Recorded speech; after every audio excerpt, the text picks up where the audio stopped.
오늘 본문에는 다윗이 절대절명의 위기를 만난 것을 보도하고 있습니다. 다윗을 강해하면서 지금 사울에게 도망을 다니고 있는 도망자 신세가 바로 다윗의 신세였다고 말씀을 드렸습니다. 그런데 이스라엘 땅에서는 아무리 도망을 다녀봤자 사울을 피할 방법이 없었습니다. 그래서 다윗이 자기 생각에 블레셋 땅으로 피신을 합니다. 일종의 망명이라고 할 수 있겠죠. 블레셋 땅으로 망명을 가게 됩니다. 그러자 블레셋 왕 아기스가 다윗과 다윗의 부하들에게, 그 일당들에게 시글락이라는 영토를 하사합니다. 그래서 다윗을 따르는 무리들이 함께 그곳에서 살고 있었습니다. 그런데 이제 블레셋이 전쟁에 나가면서 다윗과 다윗의 부하들을 전쟁에 참여시켰습니다. 그곳에 가 있는 동안에 일이 벌어졌습니다. 시글락에는 군사는 하나도 없고 부녀자와 아이들만 있는데 그곳을 아말렉이 공격을 한 겁니다. 아말렉 족속이 시글락을 쳐서 온 도시를 불태워버리고 모든 부녀자를 포로로 잡아 가버리는 일이 벌어집니다. 그래서 블레셋의 전쟁을 돕기 위해 갔다가 돌아와 보니 도시는 다 폐허가 되어버리고 아내와 아이들과 모든 사람들이 다 포로로 잡혀가 버리고 그야말로 폐허로 시글락이 전락되고 말았습니다. 그래서 오늘 본문에도 보면 나오지만은 울 기력이 없을 정도로 다윗과 다윗의 부하들이 그곳에서 심히 통곡하며 우는 모습이 기록되고 있습니다. 자, 여기까지는 좋았는데 더 나아가서 백성들이 이제 분노하게 됩니다. 아내들이 붙잡혀가고 아이들이 붙잡혀가고 한 것이 다윗 때문이라고 생각을 하는 거예요. 다윗이 지도자니까 지도자에게 책임이 있는 것은 맞지만 하여튼 생각이 그렇게 돌아가는 겁니다. 분노하다 보니까 다윗 때문에 이런 일이 벌어졌다. 다윗을 돌로 쳐 죽이자. 오늘 6절에 그렇게 나와 있죠. 백성들이 다윗을 돌로 쳐 죽이자라는 그야말로 절대절명의 위기 상황에 다윗이 놓이게 됩니다.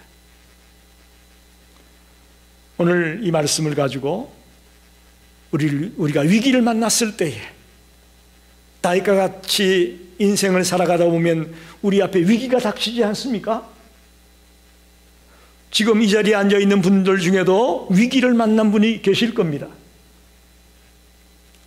건강 때문에 혹은 경제적인 어려움 때문에 혹은 남에게 말할 수 없는 그런 어떤 사건 때문에 우리는 위기를 만난 자가 있을 수 있습니다. 지난주에 우리는 뉴스를 통해서 엄청난 비극적인 얘기를 들었죠. 시카고의 기차 안에서 출근하는 사람들이 아무런 잘못도 없이 총에 맞아 죽는 일이 비극이 벌어졌습니다. 지금 LA 쪽에는 그 태평양 쪽 바다 쪽으로 아주 대저택들이 많이 서 있는데 집안이 막 내려앉는 거예요. 집이 부서지고 깨지고 뭐 반조각이 나고 그야말로 한순간에 집과 재산을 잃어버리고 도망갈 수밖에 없는 그런 위기를 만난 뉴스도 여러분 들었을 겁니다. 더 놀라운 건 아버지가 크리스마스 선물로 14살짜리 아들에게 총을 사줬대요. 그 총을 들고 학교에서 쏴가지고 4명이 죽고 많은 사람이 다치는 또 비극이 벌어집니다. 러시아와 우크라이나 전쟁이 굉장히 심각하다는 걸 우리가 알고 있습니다만은 그래도 민간인들을 공격하는 일들은 그래도 최선을 다해 삼가해 왔는데 이제 러시아가 민간인을 향해 막 미사일을 쏘기 시작합니다. 그야말로 이 지구촌을 돌아보면 위기가 없는 데가 없습니다. 곳곳마다 위기가 도사리고 있습니다. 그래서 오늘 말씀을 가지고 우리가 위기를 만났을 때 어떻게 할 것인가 하는 것을 깊이 묵상하면서 은혜를 나누기 원합니다. 첫째는 위기를 만난 원인이 뭐냐 하는 것을 좀 생각해 보려고 합니다.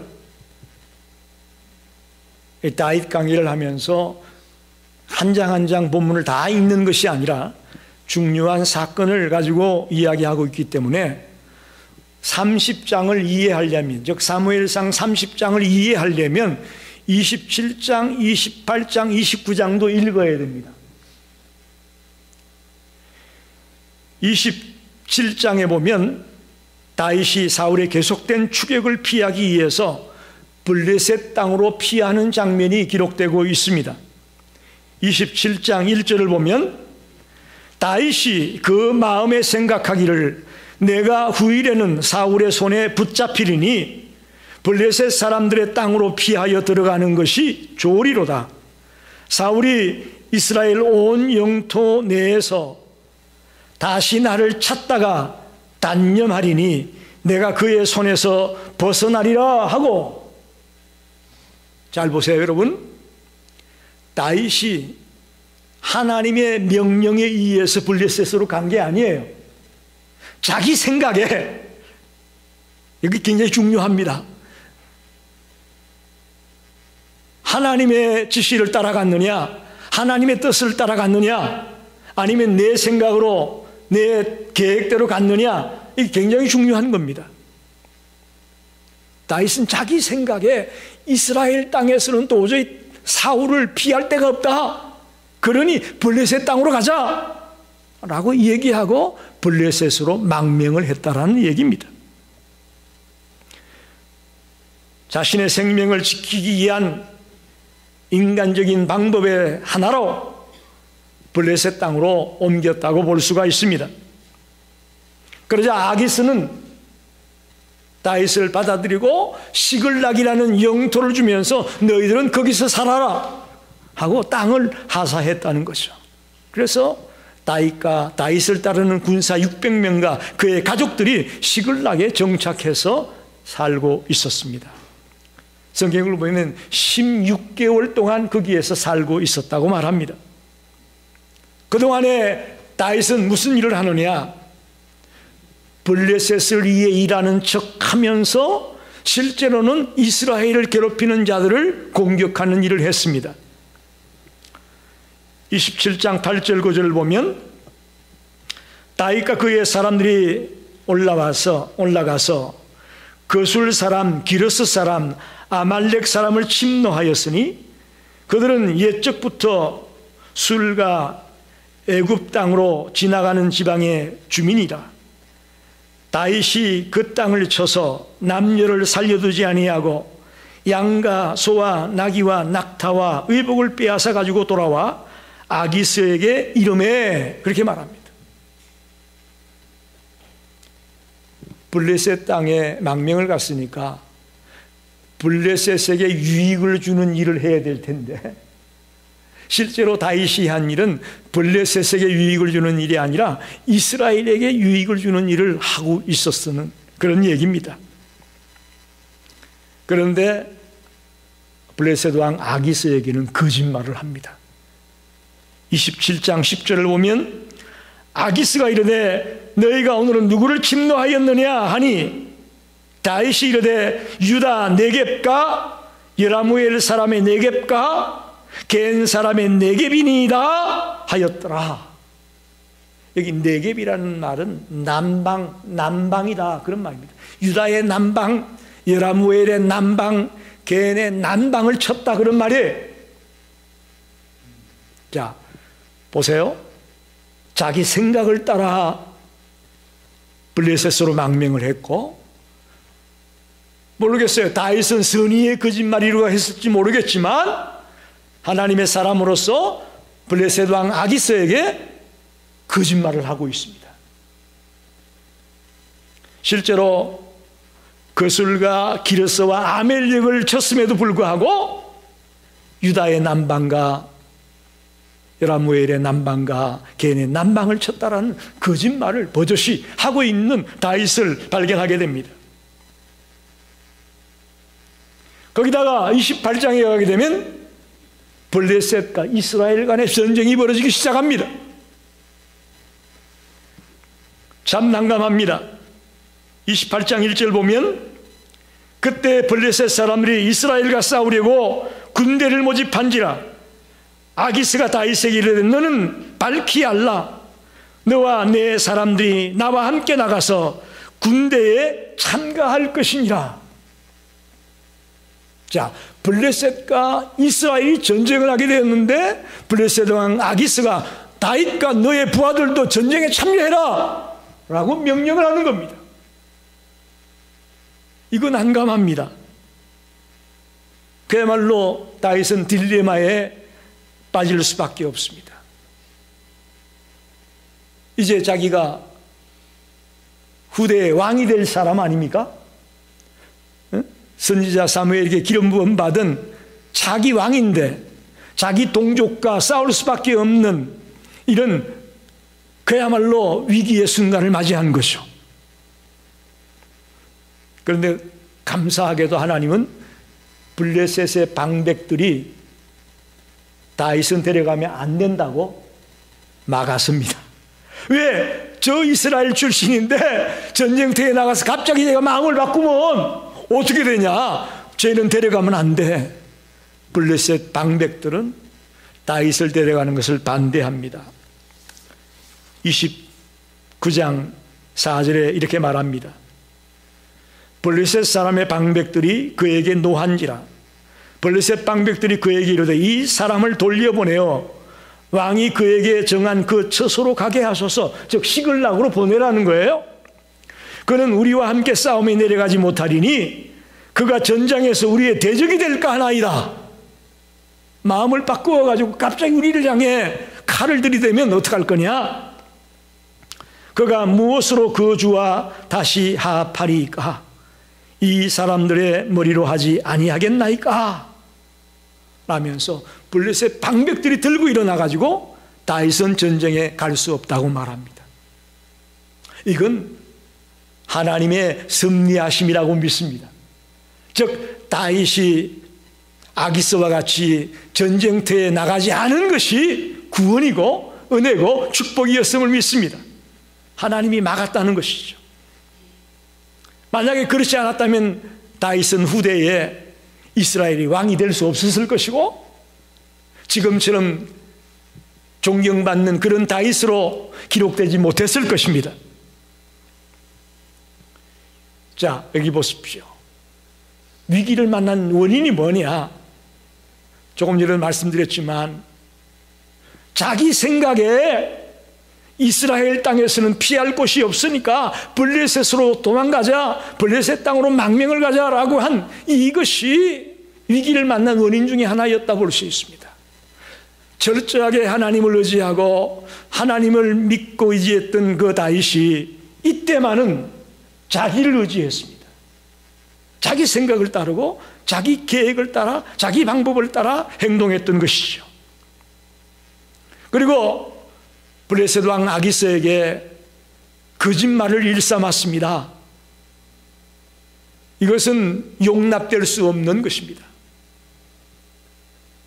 여러분 생각에는 우리가 좋은 거짓말도 있지 않느냐라는 그런 말들을 우리가 많이 하게 되는데 그러나 하나님 앞에서 이것은 옳은 일은 아닙니다.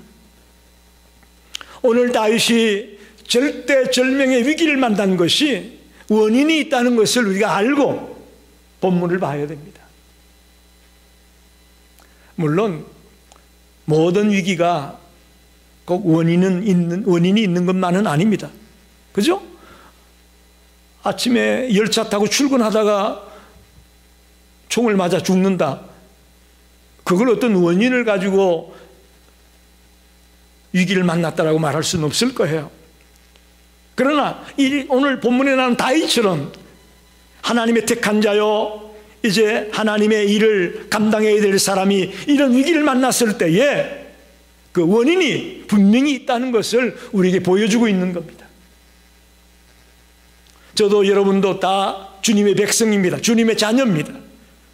우리가 살아가면서 위기를 만날 때 우리가 알든 알지 못했던 분명히 원인이 있다는 것을 감지하고 그때 깨닫고 돌아올 수 있는 자가 되기를 간절히 축원합니다. 두 번째 생각할 것은 그건 도대체 다윗이 만난 위기 상황이 어떠한 거냐, 좀 더 구체적으로 생각해 보려고 합니다. 오늘 읽은 본문이에요. 30장으로 돌아온 거예요.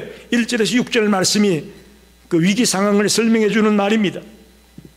다윗은 600명의 부하와 같이 지금 블레셋의 전쟁에 나가 있습니다. 그런데 시글락에는 분여자들만 남아 있는데 방어하는 사람은 한 명도 없었습니다. 그러자 아말렉이 이게 웬 떡이냐 하면서 순식간에 시글락을 짓밟은 겁니다. 다 도시를 불태워버리고 모든 분자는 포로로 잡아갔다고 기록되고 있습니다. 그런데 곧 바로 다윗과 다윗의 부하들이 돌아왔어요. 돌아와 보니까 완전히 폐허가 된 시글락을 만나게 된 것입니다. 그들을 맞이한 것은 연기와 파편뿐이었습니다. 그 비극을 목도하고 심정이 어땠겠습니까? 그 심정을 오늘 성경은 이렇게 말합니다. 3절 4절에 다윗과 그의 사람들이 성읍에 이르러 본즉 성읍이 불탔고 자기들의 아내와 자녀들이 사로잡혔느니라. 다윗과 그와 함께한 백성이 울 기력이 없도록 소리를 높여 울었더라. 위기의 상황을 만나서 정말 울 기력이 없을 정도로 펑펑 울고 앉아있는 다윗과 다윗의 부하들을 보게 되는 것이죠. 그들의 실망과 절망과 낙심과 좌절은 말로 다 표현할 수 없었을 것입니다. 도망자의 삶도 서러운데, 그죠? 겨우겨우 남의 땅 얻어서 정착해서 지내고 있는데 이런 일을 또 만났으니 얼마나 낙심하고 좌절하고 힘들었겠습니까? 그래서 너무너무 울어가지고 울 기력이 없을 정도까지 되었다는 말을 상상해 보십시오. 이때 다윗은 리더로서 어떻게 했느냐? 자기 부하들과 자기 백성들과 같이 공감하는 다윗을 보게 됩니다. 다윗도 같이 울었습니다. 자기는 리더요, 명령을 내리는 사람이고 지휘자이지만 함께 슬퍼하고 함께 가슴 아파하고 함께 눈물을 흘리고 있는 다윗을 보게 됩니다. 지금의 시대를 우리가 공감의 시대라고 말하잖아요. 공감의 시대다. 이게 굉장히 중요합니다. 아무리 지도자이지만 그도 같이 공감하며 눈물을 흘리고 울고 있는 다윗의 모습을 보며 우리는 도전을 받고 은혜를 받습니다. 자, 그런데 울고만 있는 것이 아닙니다. 이제 이 부하들이 분노하면서 이게 누구 때문에 이런 일이 벌어졌나라고 스스로 생각하는 중에 도시를 무방비 상태로 놓아두고 전쟁에 간 지도자의 잘못으로 몰고 가는 거예요. 그래서 다윗 때문에 우리 아내와 아이들이 다 잡혀가고 도시가 이렇게 되고 말았다라고 생각을 하게 되는 거예요. 그러니까 작지만 분노에 슬퍼하고 극도의 안타까움에 처하다 보니까 생각이 이상한 쪽으로 흘러가는 거예요. 그래서 다윗을 돌로 쳐 죽이자 라는 생각을 하게 되면서 주위에 있던 모든 백성들이 동조해서 다윗을 돌로 쳐 죽이자 라고 소리를 치며 들고 일어나는 일이 벌어졌다는 것이죠. 이것이 다윗이 만난 절대절명의 위기 상황이다, 그런 말입니다. 여러분, 600명의 이 다윗을 따르는 부하들은 원래는 다윗만 도망자였는데 다윗과 뜻을 같이 해서 함께 따라다녔던 무리들입니다. 서로 사랑하고 서로 형제가 있고 정말 더할 나위 없는 끈끈한 똘똘 뭉쳐있는 무리들이었습니다. 그런데 엄청난 위기를 만나게 되니까 한순간에 그게 깨지는 거예요. 그들 간의 신뢰와 사랑과 이 똘똘 뭉쳐서 하나 되는 것이 위기 상황 앞에서 한순간에 깨지고 무너지는 안타까움을 보게 됩니다. 그래서 다윗에게는 절대절명의 위기가 지금 닥쳐온 것이었습니다. 그럼 마지막으로 다윗은 이 위기를 어떻게 대처해 나가느냐, 이 위기를 어떻게 극복하느냐 생각해 보려고 합니다. 이 위기는 다윗을 새롭게 만들고 다윗을 하나님과의 관계를 회복하게 만드는 계기가 되었다고 믿습니다. 여러분, 이렇습니다. 위기를 만났을 때에 더 죄악으로 치닫는 사람이 있고 더 죄성으로 더 아름다운 모습으로 바뀌어지는 사람이 있습니다. 우리 성도들이 당부합니다. 위기를 만났을 때 죄악으로 치닫지 말고 오히려 죄성으로 그 기회를 바꾸는 자가 되길 바랍니다. 비탄과 분노와 쓰라림이 휘몰아칩니다. 살인 폭풍우가 휘몰아칩니다. 이런 와중에서 다윗이 하는 고백을 보십시오. 30장 6절 하반에 그의 하나님 여호와를 힘입고 용기를 얻었더라. 한번 같이 할까요? 그의 하나님 여호와를 힘입고 용기를 얻었더라. 할렐루야. 절대절명의 위기의 순간에 돌로 침을 당해 죽을 위기에 놓였던 그 다윗이 그 순간 여호와를 힘입고 용기를 얻었다고 말하고 있습니다. 다시 말하면 다윗은 그 순간 기도했을 것입니다. 다윗은 하나님을 의지했을 것입니다. 오늘 읽지 않은 30장 7절 8절에 보면 제사장 아비아달을 찾아가서 도움을 구합니다. 다윗은 이 위기의 순간에 자신의 내면을 돌아보며 하나님의 뜻과 하나님의 방법을 생각하면서 하나님과의 관계를 회복하려고 애쓰고 있는 다윗을 보게 됩니다. 여러분, 우리가 위기를 만날 때에 다른 외부적인 요인들을 보기보다 내 내면의 세계를 먼저 볼 수 있기를 바랍니다. 그게 지혜로운 겁니다.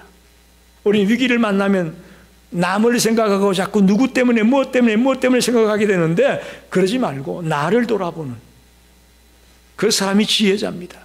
다윗은 이 순간에 백성들이 돌을 들고 치려고 하는 이 순간에 자기의 내면을 돌아보게 되는 겁니다. 지난 16개월의 기간을 돌아보면서 내가 하나님의 자녀라고 하면서도 하나님을 의지했냐 나를 의지했냐 돌아보게 되는 거죠. 이게 하나님의 생각대로 움직였냐 내 생각대로 움직였냐 돌아보게 되는 거죠. 그러면서 다윗은 자신의 어리석음을 회개했을 것으로 봅니다. 주님, 내 생각대로 내 방법대로 내가 움직였습니다. 내가 잘못했습니다라고 회개하는 다윗이 있었을 것이라고 봅니다.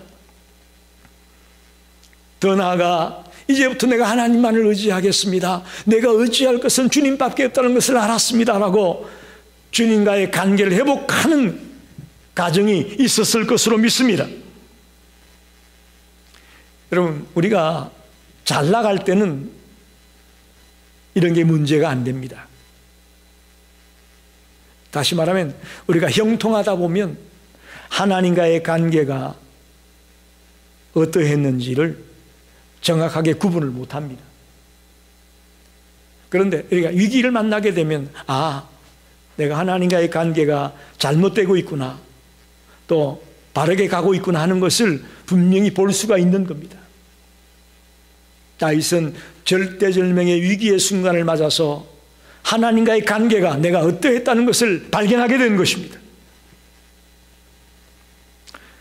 다윗이 위대한 사람은 맞지만 죄가 없는 사람은 아닙니다. 다윗도 우리와 똑같은 죄인입니다. 실수하고 넘어지고 쓰러졌던 사람이 다윗입니다. 그런데 성경을 보면 우리와 똑같은 죄인임에도 불구하고 하나님의 마음에 합한 자라고 말합니다. 왜 그럴까요? 왜 많은 사람들 가운데 그냥 우리와 똑같은 사람인 다윗이 죄에 넘어지고 쓰러짐에도 불구하고 내 마음에 합한 자가 될 수가 있을까? 즉 하나님의 마음에 합한 자라는 칭호를 들을 수 있을까? 왜 그럴까? 이유는 하나입니다. 회개하는 일에 빨랐습니다. 할렐루야.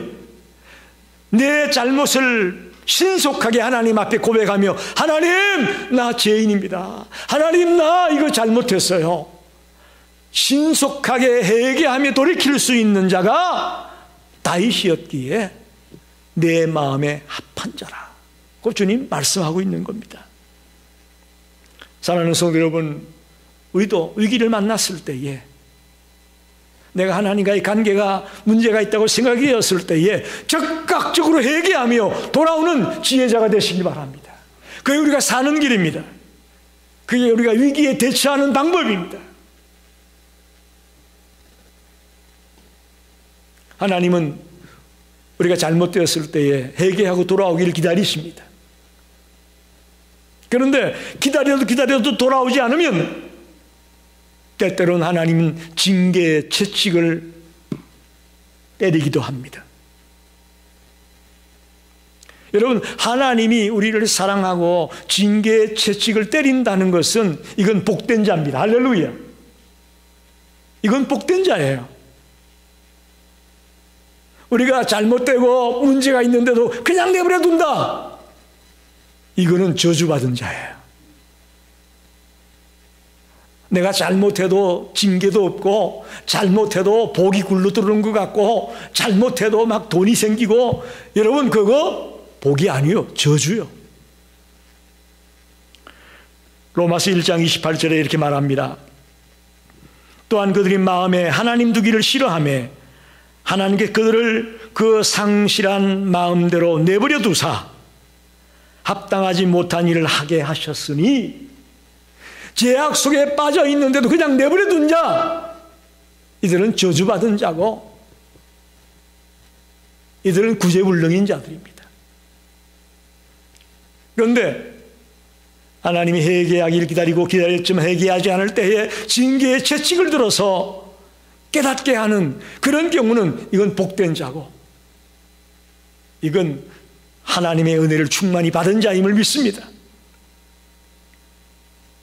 어떻게 보면 시글락에서 자기의 분녀자들을 다 포로로 잡혀가게 만들고 그 모든 도성을 무너뜨리게 된 것은 다윗을 향한 하나님의 징계의 채찍이었다고도 볼 수 있습니다.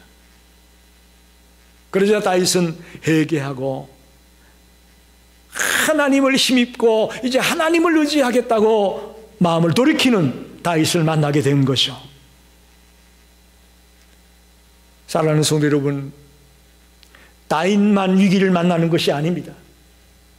저도 여러분도 얼마든지 위기를 만날 수가 있습니다. 가만히 생각해 보면 인생은 위기의 연속이에요. 위기의 연속입니다. 다윗을 보더라도 골리앗이라는 위기를 넘어가니까 이번엔 또 사울이라는 위기가 생기잖아요. 사울에게 도망을 다닙니다. 그러다가 또 블레셋 땅으로 망명을 가게 됩니다. 그랬더니 이번에는 그 땅에 살고 있던 자기 가족을 포로로 잡혀가게 만드는 위기를 또 만나게 되죠. 한 고비 넘어가면 또 다른 고비가 생깁니다. 또 그 고비를 넘어가면 또 다른 고비가 앞을 가로막습니다. 특별히 다윗은 하나님의 택한 자 아닙니까? 기름 부음을 받고 이제 앞으로 하나님을 위해 사용될 인물인데 그에게도 끊임없이 위기가 닥치고 있다는 거예요. 그 이유는 뭘까요? 그가 하나님을 의지하고 자기 생각대로 움직이지 아니하고 하나님의 계획대로 하나님의 뜻대로 움직이는 자가 되기 위해서 하나님이 인도하고 있다는 것을 우리는 알아야 될 겁니다. 오늘 우리도 하나님의 백성으로서 다윗처럼 위기를 만날 수 있습니다. 근데 그 위기가 내 믿음을 지키려고 하는 것 때문에 오는 위기라면 그건 축복이에요. 무슨 이해가 됩니까? 내가 믿음을 지키고 하나님의 사람으로 바르게 살려고 하다가 위기를 만나는 수 있는데 그건 축복이라고요. 근데 우리는 그런 경우는 극히 드물고 대부분이 내가 하나님의 뜻을 거스르고 하나님의 말씀을 순종하지 아니하고 내 생각으로 내 방법으로 살다 가다가 만나게 되는 위기가 대부분입니다. 이제 오늘부터 불순종의 삶을 끊어내고 하나님과 단절된 삶을 끊어내고 이제 하나님과 화목되어지고 철저하게 하나님을 의지하며 살아가려고 몸부림을 치는 저와 여러분이 되기를 바랍니다. 그것이 위기를 극복해내는 길입니다. 잘못한 것이 있으면 철저하게 통해 자복하고 회개하며 돌아옵시다. 위기를 극복하는 길은 하나님과의 관계를 회복하는 겁니다. 그럴 때 사람과의 관계도 회복되고요, 자연과의 관계도 회복이 됩니다. 하나님과의 관계가 끊어지니까 모든 게 끊어지는 거예요. 이 명백한 진리를 잊지 마시고 오늘부터는 철저하게 하나님과의 관계를 우선순위에 두고 하나님과 화목하며 하나님과 바른 관계를 유지하려고 몸부림을 치는 자가 될 때에 우리는 어떤 위기를 만나도 이기는 자가, 승리하는 자가 될 줄로 믿습니다. 기도하겠습니다.